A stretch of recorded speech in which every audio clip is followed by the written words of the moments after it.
Hey guys, before the video today, which is going to be on the #1 player's tips and rules of survival, basically all his top strategy advice for you guys to get into, I know that a bunch of you guys are going to comment, dude, why aren't you playing Fortnite? Okay, so here's the deal, right? I just want to give you my total honest opinion. This is not a sponsored video. I have no affiliation with either NetEase or Epic Games. However, with that said, I've played both games a lot. Right now on mobile, I'm still more of a fan personally of Rules of Survival. I like how it's more tactical, more strategy based. Maybe it appeals to a little bit of an older crowd, a more serious crowd. There's more weapons, there's different variety of different attachments and stuff like that. And I kind of like how in-depth it goes right now, and I think the controls are a little bit easier too, a little bit smoother for Rules of Survival. I do think the graphics, however, on Fortnite are better, so I'm totally open to what I might or might not cover in the future, but I have been playing more Rules of Survival, so I figured I know what I'm talking about a little bit more, so I'll bring you that first. So anyway, guys, enough of a preamble here. Go ahead and enjoy this video. It's a great one.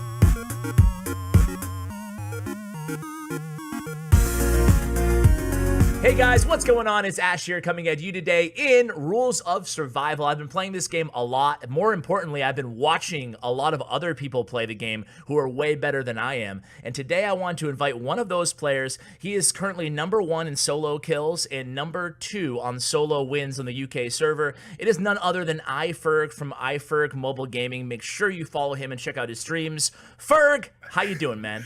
What is going on, Ash? I'm doing absolutely fantastic. How are you doing, man? I'm doing great, man. I told you off air, but I never thought I'd have you on the channel.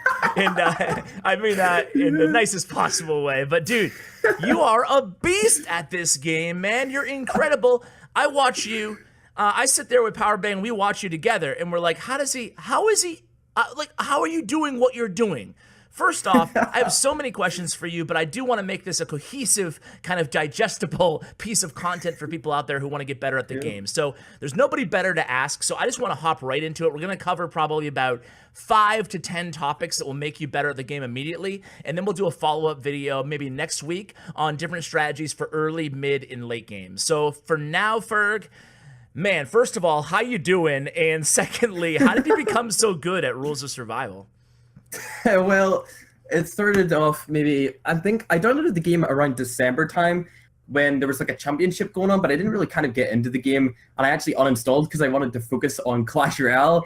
Probably the wrong move at the time, and then I picked the game back up, I believe late February, maybe 3 or 4 weeks ago, and I started uploading it daily, started grinding it every single day, and then I think it was about 2 weeks ago, the season reset. It resets just as how it does in Clash Royale. It resets once a month starting now. It's once every 2 months actually, I think.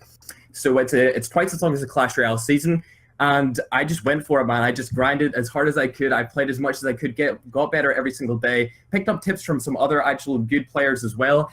And then as I started to play more and more people came into my stream, started watching me, and that kind of made me motivated to play even longer hours, to try and grind even better, to better myself and better my content, to actually bring people pro standard gameplay. Because maybe like 3 weeks ago I wasn't the best. I did actually have the world record for the highest kill to death ratio 3 weeks ago though, which was like 53 kills and 0 deaths when I started my new account when the new season dropped, which was absolutely insane. And ever since like that new season started, it just clicked in my mind, like this is something I should be doing. I should be going into this kind of community, because I was always like, I always loved Clash Royale, but I was never top tier pro standard. I was never like actually good at the game, you know. I was kind of meh here and there. I enjoyed the game, but I was never good though. You're pretty good. Yeah, I was all right. I was never like up there with the pro guys. And then as soon as I got into this game, I'd always been a fan of like shooting games. I'd always played Call of Duty since I was younger. I got Modern Warfare 2 when I was 9. I don't know if you know what that is, but it's Call of Duty. It was the 6th version of Call of Duty back then. And ever since then, I'd loved shooting games. And then Clash Royale, I kind of switched my genre of games and went into Clash of Clans, Clash Royale, because I was on the fly all the time, obviously with school and stuff like that. I love to play on the go, love to play Clash of Clans, love to play Clash Royale, and then now I've transversed back into kind of the shooting games, and honestly, I'm absolutely in love with this game, and I feel like I could really go far in it, so that's why I'm grinding it as much as I am right now. Man, you're so good at this game that you had to put out 2 videos now, maybe more if I miss some, 2 videos showing you playing with your hands so people know you're not hacking. So that's just letting you guys know what you're in store for. So, okay, let's hop right into it, Ferg. You obviously have a really a high credentialed background here. And, let's start where else? The beginning of a game, right? So you're flying in. Where are you landing, and how, give us, obviously, if you're landing in the center of the map, you're going to run into more people. That's obvious, right? But Yes, give yes, us of some more course. in-depth strategy on where to land and how maybe to best land to suit your play style. All right, so if you're coming in from the bottom of the map and you're going up the center, you're going to see four main spots to land. You're going to see Rust Bay right at the bottom. You're going to see Bitter Lake, which is where I drop every single game. No matter what I do, there's so many players in Bitter Lake. I drop Bitter Lake for Gilly Island every single game. Beside Bitter Lake, you've got basically it's the noob's haven. It's Echo Valley, man. Everyone goes to Echo Valley. It was such a popular spot in beta launch of the game that they had to make a parachute, a customized parachute saying King of Echo Valley, because so many people were going to Echo Valley. But now people have kind of drifted off and they've noticed that Bitter Lake's actually the best place to go because you aren't in a risky situation. It's very, very large and it's in exactly the middle area of the map. Then when you switch up and go to the top area of the map, you've got on the right side the observatory. The observatory is absolutely it's godlike. It's such a great place to land because it's a very, very large area, but very few people actually like to go to the observatory because it's so far out of the action. But if you're going just purely for wins, you're just trying to win a game, you're not trying to go for kills, you're not trying to go for high kill gameplay, you just want to try and get better, try and get some juicy wins, try to get some stuff on your stats, get a high win percentage, high top 5 percentage, you're going to want to drop up in that observatory kind of play field up there in the top right of the map, because you can actually go down into the training base, which is just a couple of 100 meters down from the observatory, and nobody really drops in the training base either. However, there is a few people here and there in the training base, as it's just to the right of Echo Valley. However, if you're just trying to go for top 5s and you're not trying to go for high kill gameplays, 100%, you're going to want to try and drop in the observatory as much as you can. As you go over to the left side of the map, say the plane's coming down from the top left, there is a place called Triple Stack Stories. It is where there's 3 hotels right beside each other. This is also a fairly low traffic area. I didn't actually know this place existed until my friends Batman and Baron, 2 very, very large names in the Clash Royale community. I was playing with them on days, and they actually showed me this place. I think it might have been I think it was about 4 weeks ago. They showed me this place, and there was 3 triple stack story hotels, and I was beyond belief, because you know me, I like to go into the action. I just drop it or like every single game for good content. And when I seen this, I was like, this is like the best tip that you could give one of Wow, it's like a secret area. Yeah, exactly. Like nobody ever went there. And the fact that I didn't know about it and I didn't know that it was there was just beyond me, because I was always going around all of the map. Obviously, every single game it's a different circle in the map, and you've got to go into that circle because it's obviously a battle royale game. But when I seen this, I was like, wow, there's 3 hotels just sitting here full of loot and nobody ever drops here. So obviously observatory on the right top side of the map, the hotels are kind of the left top, kind of the left middle, and then Rust Bay down in the bottom left. Over to the right bottom side of the map, it is Squirrel Depot. Nobody ever drops there, and for some reason the plane never actually goes there anyway. I don't know why it never seems to go over that kind of area, but it never goes over Squirrel Depot. I would not recommend Squirrel Depot if you're trying to go for high kill gameplays.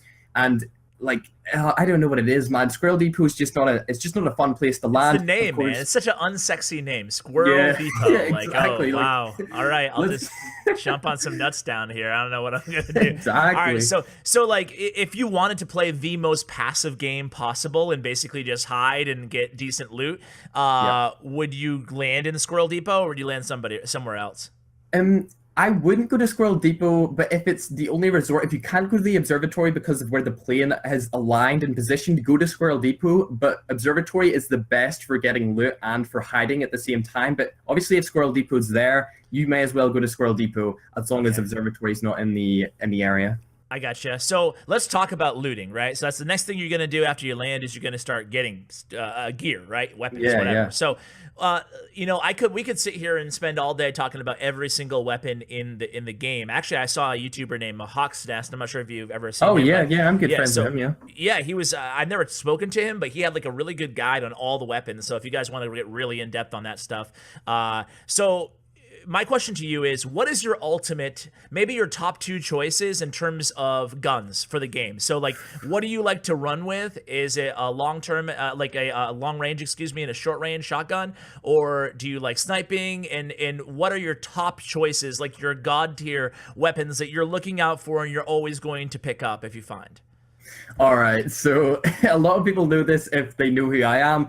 My favorite weapon in this game, hands down, without a doubt, is the M14 assault rifle. When you put that baby in single fire mode, you can literally, it's 5 shots any range, 5 shots any range in the map. If you can see them in your render distance, it does 20 damage per shot, even if they have level 3 armor on. It also, I believe, does 46 damage to the head if they have level 3 helmet on, which is absolutely fantastic. Then for the secondary, this is going to go to a shotgun. It's going to be called the VRO. I only like the VRO though if I have a bullet loop attachment, because the VRO is actually a double barrel hunting rifle, and when you don't have a bullet loop, it only has a single barrel reloaded at once. But as soon as you pick up a bullet loop, it will turn into the fully functional double barrel shotgun, which means that you can basically shoot 2 bullets like as fast as you can. As fast as you can tap that button, you can shoot 2 bullets, 2 slugs out into the open, and it has the most damage out of any other shotgun. If you can never find a bullet loop, go ahead and use the shotgun called the M1887.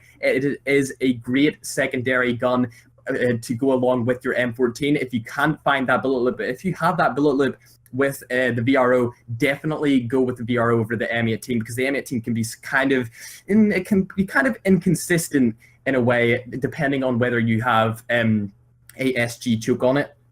Okay. But as for the M14, fantastic weapon. Couldn't say anything worse, or couldn't say anything bad about it. Yeah, what is your second favorite assault rifle?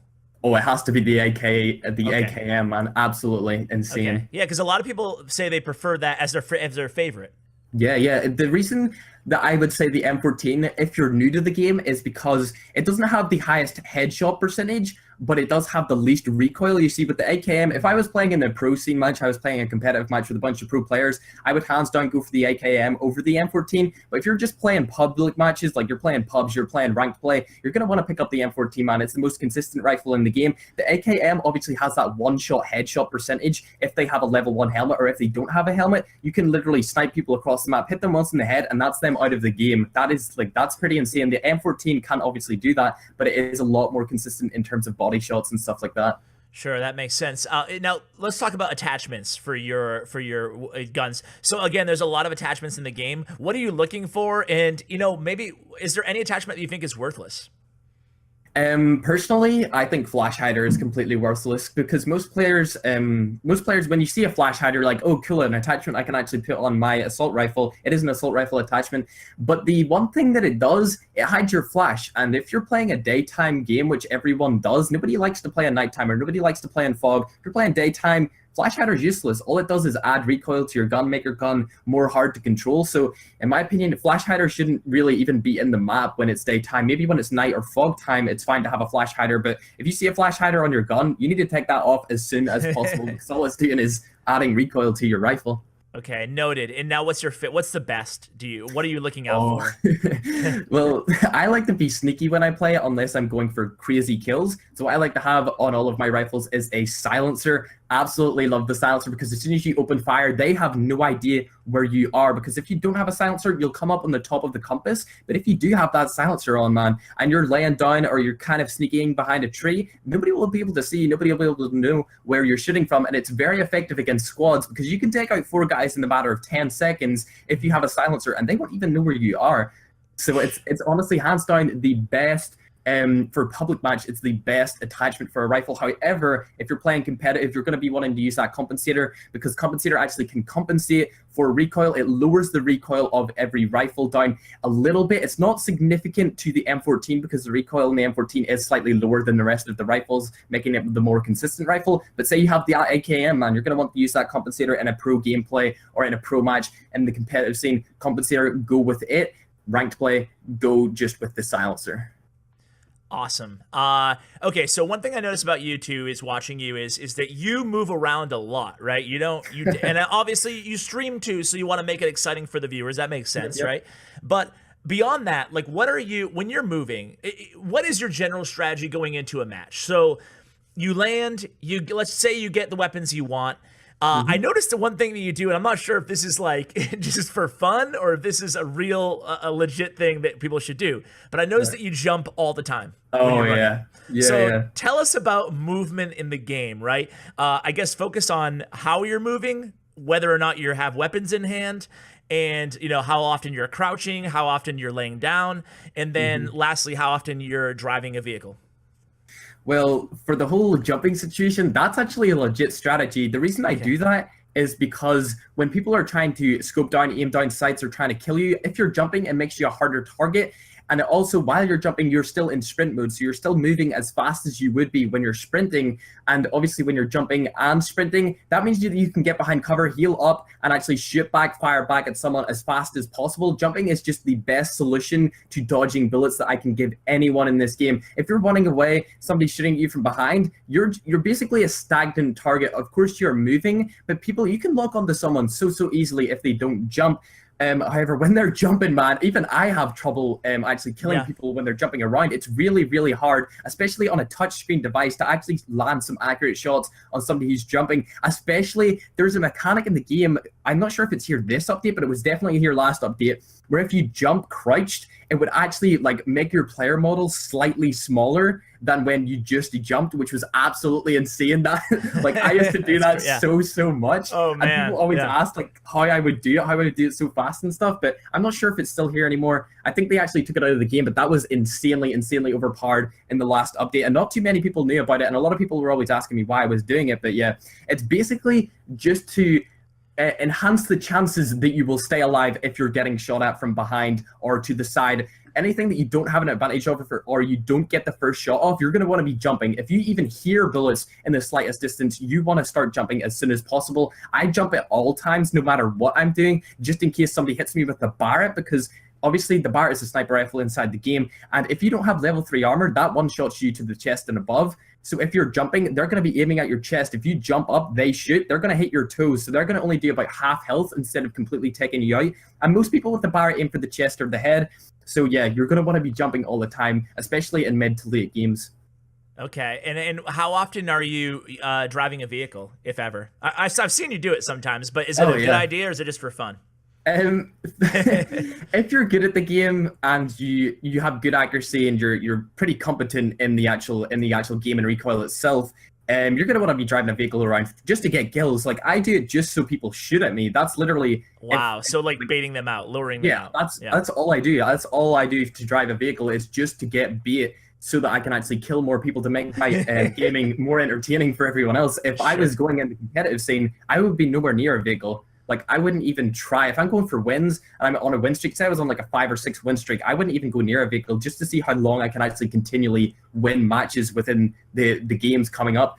But yeah, the only time I Okay, drive a vehicle is to get high kill gameplays. Like I got a 35 kill gameplay the other day, and I was literally just driving around trying to beat out players unbelievable. to peak me. That's crazy, man. Okay, so obviously you can do it if you're confident and you want a lot of Mhm. kills. Otherwise, probably not a good idea to make yourself that known. One last question that I have for you for this episode, if you guys want to see another one, let us know.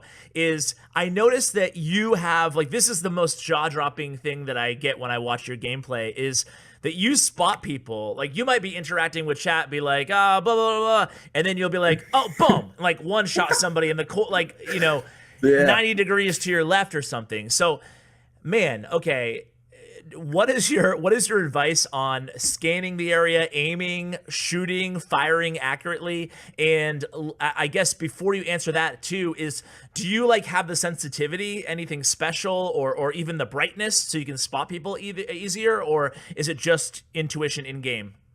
All right, so as for the brightness goes, as for the gamma goes, my brightness on my iPad's about 70%. I can't have it on 100 just because it drains the battery life too like fast to actually If you stream. could, would you?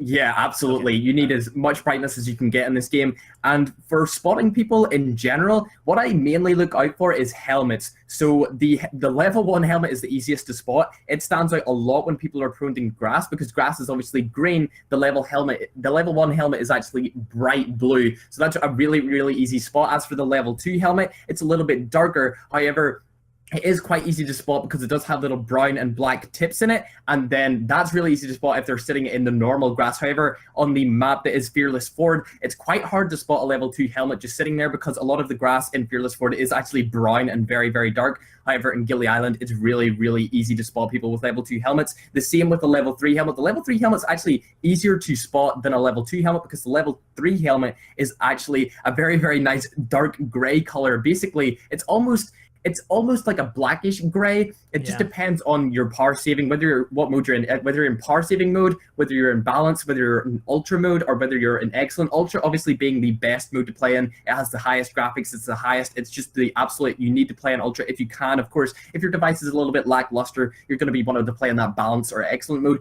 I wouldn't advise playing this game on power saving, however, because your render distance is obviously decreased dramatically. But yeah, if you're sitting in the ultra mode, it is, once you get used to spotting people at far distance, it's very, very easy to spot people who are a little bit out of the ordinary, spot a little bit of pixels or graphics that just don't seem right, and then you just go ahead, take the shots off, you get the kill, and then you turn around, you might see another guy with a blue helmet sitting in a bush, you take him out. However, there is obviously the ghillie suit that you can get inside of supply drops.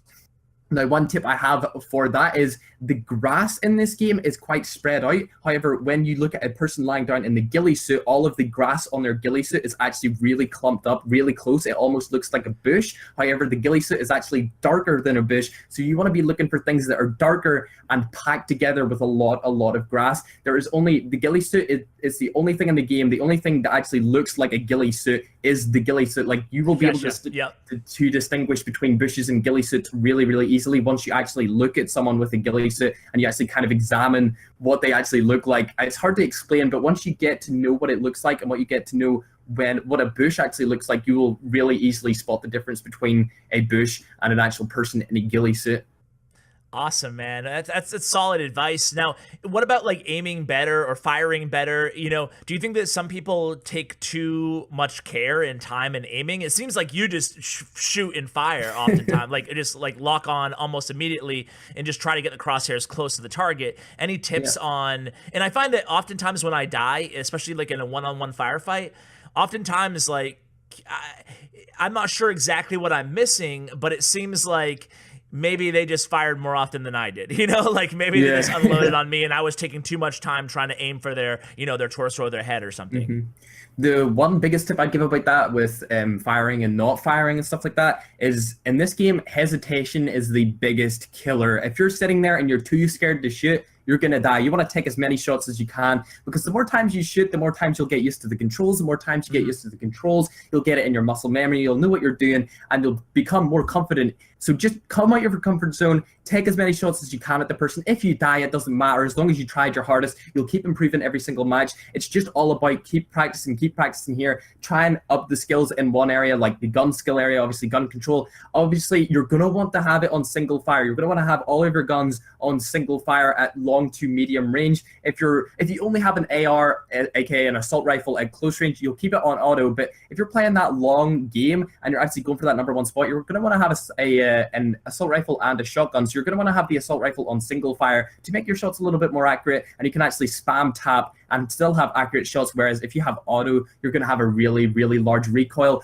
up and to the right or up and to the left, depending on which rifle you actually are using. And then you're just going to have the shotgun for the close range. So 100%, you're just not, hesitation is by far the biggest killer in this game, what I see by people who aren't actually pro players or anything like that. All right, man. Well, dude, I got a lot of tips here in this conversation to carry into my own play. I can't wait. I really love this game, man. Are you planning on just continuing to go, you know, full force into it like you have been? Yeah. I was thinking about actually doing a bit of Fortnite or something, but as for now, Fortnite Mobile is not really optimized best, and it doesn't have really custom controls or anything like that. So I'm with Rules of Survival. I think the controls 100%. are a little funky so far. Yeah, they're kind of funky. You can't really aim and shoot and move at the same time. So it's kind of I don't know, it's a little bit funky here and there. All right, well, guys, hey, listen, first of all, thanks for coming on, and everybody listening right now, you should take a moment right now and go subscribe to iFerg. I'll have a link in the description. Any last words, any shout-outs, anything like that, Ferg? No, I just hope you guys improve on Rules of Survival and obviously keep playing Clash, because it's a great game as well, and let's boost the mobile gaming community up, guys. Let's do it, baby. Thanks again, Ferg. Appreciate it. All right. All right, guys, I hope you enjoyed that video as much as I did. Can't wait for part 2. Maybe we'll cover kind of strategy. Anything that you guys want to ask, go ahead and leave it in the comments. I read all my comments here, especially in the first hour. I'll respond to them. So leave any feedback, anything that you want to know from the next episode that we do with Ferg. If you like this sort of content, let me know for sure. Guys, huge shout out to my YouTube partner, Bren Chong. Check out his information in the description below as well, guys. Thank you, and as always, take care, guys.